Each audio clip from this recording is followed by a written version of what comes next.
Shalom Bapak Ibu Saudara yang dikasihi Tuhan.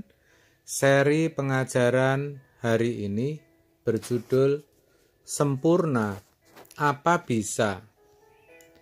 Menurut saudara, sempurna itu bisa atau tidak? Saya percaya kebanyakan saudara pasti akan menjawab tidak bisa. Kalau saya tanya alasannya, akan ada banyak alasan.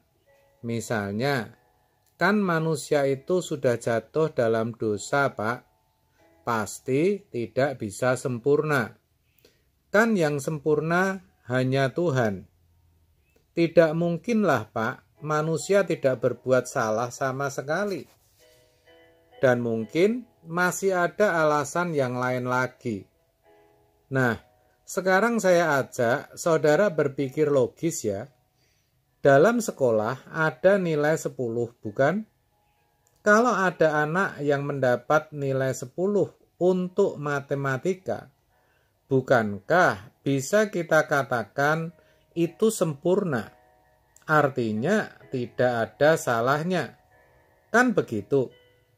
Tetapi, apa itu berarti anak itu tidak pernah salah dalam mengerjakan matematika?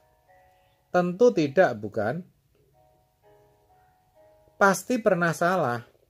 Hanya saja ketika mengerjakan soal yang diberikan waktu itu, ia bisa sempurna sesuai yang dikehendaki gurunya. Karena tidak ada salahnya. Demikian juga predikat cum laude dalam perguruan tinggi, yang artinya lulus dengan menyandang kehormatan. Itu bukan berarti dalam segala prodi mahasiswa itu memperoleh banyak pujian. Bukan, tetapi hanya pada prodi atau program studi yang ditekuninya. Ia lulus dengan nilai yang lebih tinggi dari standar yang ditentukan oleh perguruan tinggi di mana ia belajar. Perhatikan, dari standar yang ditentukan oleh perguruan tinggi di mana ia belajar. Dalam kekristenan juga sama, saudara.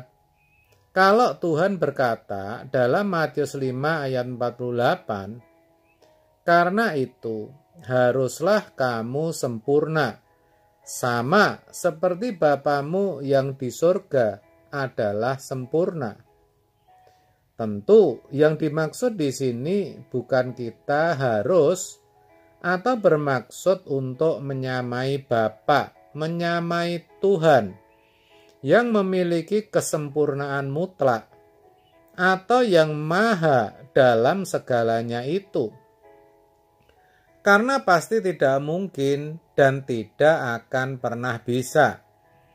Tetapi yang dimaksud dengan kalimat haruslah kamu sempurna seperti Bapa adalah sempurna seperti yang Bapa kehendaki, sesuai standar yang ditetapkan Bapa.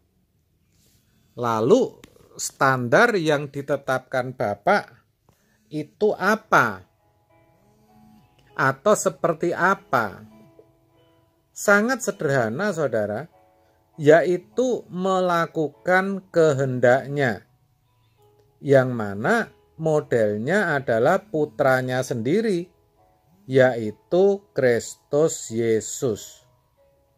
Yesus bisa melakukan kehendak Bapa, bahkan menyelesaikan pekerjaannya, yang tertulis dalam Yohanes 4 ayat 34.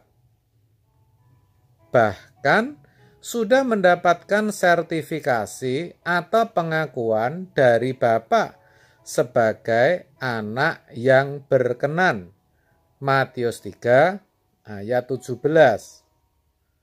Maka tidak heran kalau Yesus dijadikan yang sulung, supaya bisa memberi contoh, supaya bisa menjadi teladan atau model hidup orang percaya, yaitu saudara dan saya. Itulah sebabnya Bapa menghendaki kita, orang percaya, menjadi serupa Yesus. Roma 8 ayat 29, begini. Sebab semua orang yang dipilihnya dari semula, mereka juga ditentukannya dari semula untuk menjadi serupa dengan gambaran anaknya. Jelas kan? Supaya anaknya itu menjadi yang sulung di antara banyak saudara. Sayang sekali, kebanyakan orang percaya, bahkan sebagian besar, skeptis atau memiliki sikap kurang percaya. Kalau tidak boleh dikatakan mencurigai Tuhan. Iyalah saudara, yaitu ketika orang berpikir sempurna seperti Bapa sebagai suatu kemustahilan. Padahal belum mengerti maksudnya, apalagi mencobanya saudaraku. Tetapi sudah berkata itu tidak mungkin. Kan aneh saudara. Apa ada Tuhan memberikan satu perintah, tapi tidak bisa atau tidak mungkin dilakukan? Kalau ada, pasti itu Tuhan yang tidak benar. Saya percaya Allah kita adalah Allah yang benar. Firman-Nya juga ya dan amin.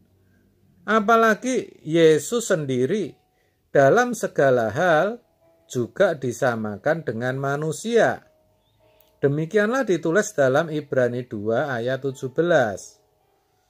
Itulah sebabnya, maka dalam segala hal ia harus disamakan dengan saudara-saudaranya, supaya ia, yaitu Kristus Yesus, menjadi imam besar yang menaruh belas kasihan dan yang setia kepada Allah untuk mendamaikan dosa seluruh bangsa.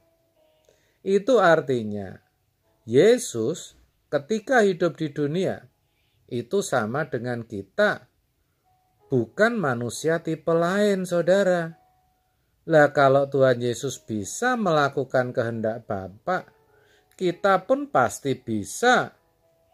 Kalau Yesus bisa menyelesaikan rencana Bapa dan taat sampai mati, kita pun juga harus bisa. Caranya bagaimana? Caranya ya kita harus sesering mungkin memperkarakan hidup kita dengan Tuhan.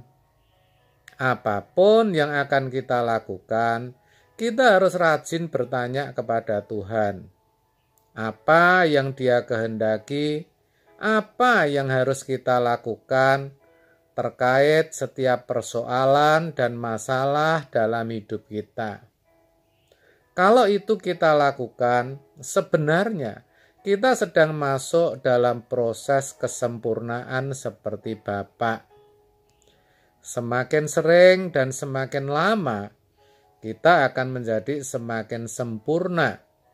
Dan ketika memperkarakan diri di hadapan Tuhan atau bertanya kepada Tuhan itu, kita lakukan terus-menerus dan kita selalu melakukan kehendak-Nya.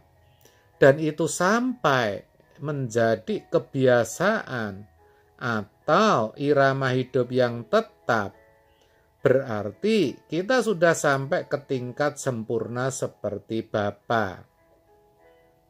Jadi, sekarang bisa kita tarik kesimpulan ya saudara, bahwa sempurna seperti Bapa itu suatu keniscayaan, sesuatu yang sangat mungkin bagi kita orang percaya. Maka jangan berkata tidak mungkin. Ya saudara, amin. Tuhan Yesus memberkati.